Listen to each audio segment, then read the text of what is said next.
السلام عليكم خواتاتي. شوفوا هذا البرد والشتا ندير شي بطاطا بالخرش لوليداتي.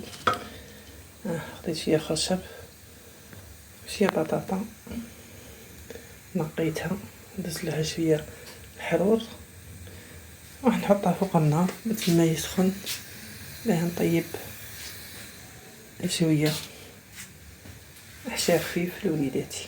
راكم معانا شوف حتى طيبيو معايا. بعد هنا شوف هاد الطماطيش شويه عكري نديرها لهنا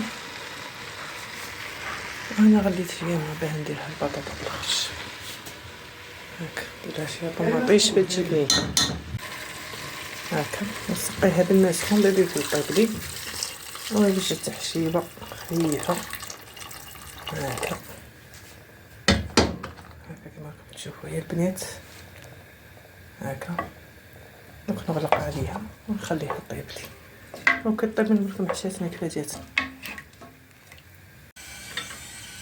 هاي البنات عشان البطاطا وريته لكم. هاي بطاطا بالخرشم درتها شوف كيف جاتني وشت شويه شريضه وها طبسي حطيت في الراشط تاعي والكيسان حنسقي هذيك البطاطا بالخرشم هكذا كما تشوفوا.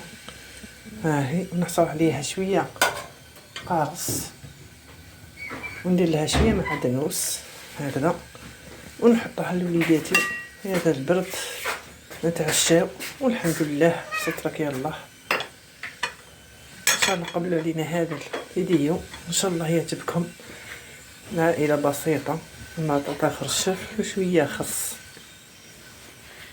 متنسونيش في اللايك يعجبكم هذا المحتوى دعمونا وديروا لنا اللايكات باش يطلع لنا الفيديو.